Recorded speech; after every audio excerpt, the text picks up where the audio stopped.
Today we have gathered here not to mark a date, but to acknowledge a chapter of our living history, one that remains unfinished and very much in continuum.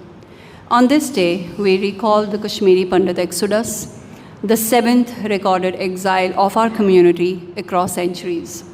What was lost was not only homes and neighborhoods, but the quiet certainties of belonging, the everyday intimacy of place, language, ritual, and a rooted life. Today is not only about recognizing what was taken, but about acknowledging the endurance of a people who carried their memories with them when everything else was left behind. I would like to pause here with a single line from our tradition. Smriti rakshita rakshite. That which is remembered and protected protects in return. We begin here with memory, not as just sentiment, but as responsibility. Because to remember is to refuse erasure and to honor a history that still waits to be fully heard. On the night of 19 January 1990, home altered its grain and meaning for us. Forever, what we believed to be ordinary life quietly crossed into memory, leaving behind a past we did not know yet that we were losing. As militancy engulfed the valley, Kashmiri Pandits were subjected to targeted violence and persecution, leaving the community with no choice but to leave Kashmir en masse. We were confronted with the ultimatum: relive, galive, ya live. Assimilate, perish, or leave. We chose to leave. In doing so, we chose survival without surrender. We held our heads high, refusing to relinquish the ethical and cultural core that had been shaped over centuries. We chose dignity over erasure, continuity over cohesion, and above all, the preservation of our identity. This was not migration, but a forced displacement, the beginning of a prolonged condition of exile. A moment in modern Indian history, this was yet another mass forced displacement that unfolded long after partition, ironically and quietly passed into national oblivion. When exodus befalls a people, it strikes unawares. What is carried away, consciously or subconsciously, is not possessions, but ways of life, core markers of being and belonging. That night, we did not carry furniture or our belongings. We carried our gods. We carried our rituals. We carried our names. We carried our values. We carried our mother tongue, our language, our identity. This is how Kashmir, our beloved, revered homeland, survived within us, with us, away from the land, rootless yet rooted, not as a geographical territory, but as consciousness.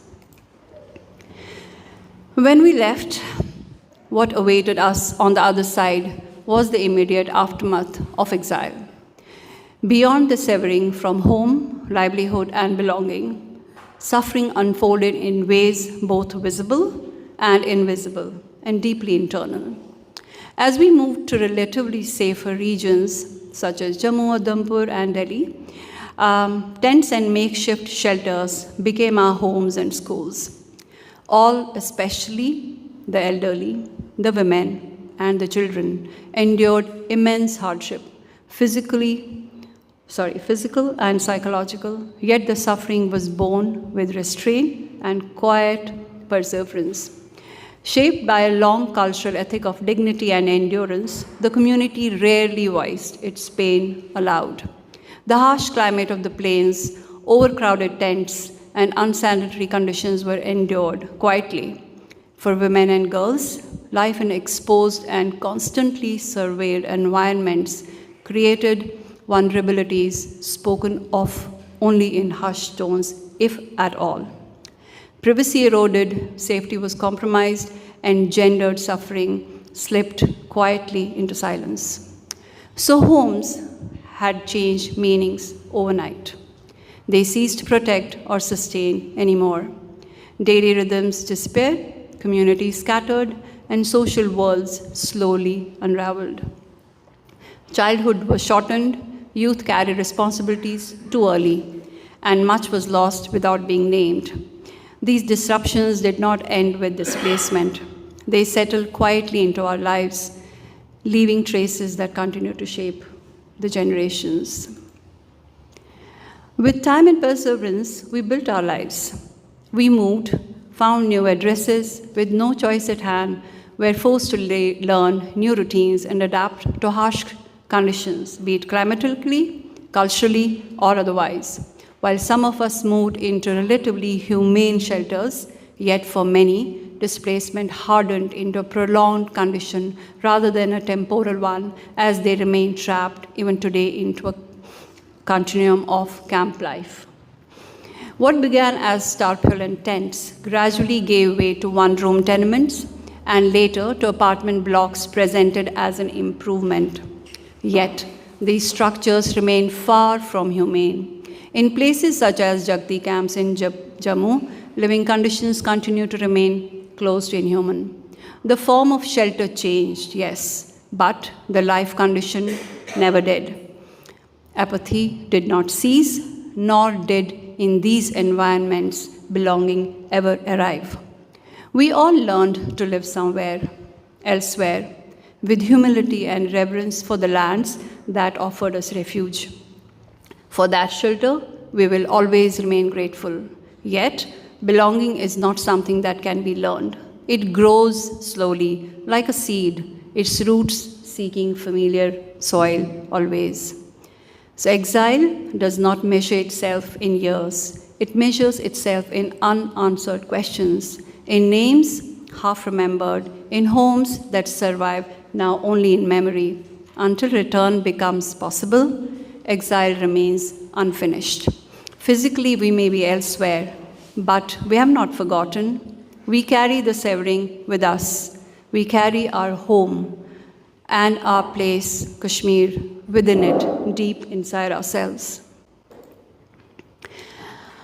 The Exodus is often narrated as a moment in history. For those displaced, its aftermath stretches across decades, and this list is endless. A return has never seemed visible. A prolonged negotiation with loss, uncertainty, and survival has never ceased, and it grows manifold with time. After leaving temporary shelters, many moved to better environments, as earlier mentioned, yet many stayed in these tents, for there was no choice. There still is no choice. Livelihoods were never non-existence for most. With time, as the transitions from tents to one-room tenements, camp life thus has now become normalized, ironically, not as a temporary refuge, but as a permanent living. Economic precarity compounded the strain. Intergenerational support systems are fractured. Psychological trauma has become a silent companion. We don't talk about it a lot. Marked by fear, stigma, and unresolved grief. Community structures, social, cultural, and moral, continue to break down, and with them, the routines, the rituals, the language that once fostered belonging and collective support are diminishing. Loneliness and social isolation became widespread then, continues, as survival grew increasingly individualized. Gendered silences around dignity, harassment, and trauma persisted. They persist, leaving many experiences often unspoken. Today, among community elders, many of whom were young adults at the time of Exodus, we are witnessing illnesses once rare within the community, including dementia, Alzheimer's, and other neurological disorders, and amongst many others. These are not sudden afflictions, but the cumulative imprint of prolonged uncertainty and unrelenting responsibility. They carried the burden of survival while ensuring their children's education remained uninterrupted, because knowledge has always been the community's enduring force, a means of continuity and dignity. In doing so, they often deferred care for themselves. What we see now are the visible traces of lives spent holding everything together at great personal cost. To the younger generations, you are here, and you will carry the light after us. Please stay back. You know who you are, but knowing why matters, and it requires listening. Sit with your parents, listen to your grandparents, ask who you are, ask what was lost, ask what endured. You inherit more than a name or a surname. You inherit a beautiful legacy, an identity you must wear on your sleeves always. You inherit memory. In our tradition, Smriti, which is memory, is sacred. And what is sacred must be protected, carried with care, and passed on. Wear your identity fiercely, for it is this identity for which your ancestors, your grandparents, your parents, your very own have endured immensely and immeasurably. Yet they never gave up. Never did we cease to be who you are or who we are, so you don't. And so, you must never forget who you are. Seek, seek, and seek. Let seeking, knowing, and learning become your compass as you carry this rich legacy forward. So, why do stories matter? And why must they be told again and again? Perhaps Darvesh offers an answer. He says that exile lives inside language, inside the spoken word. When stories stop, silence begins, and silence is how erasure enters history. Every story resists disappearance.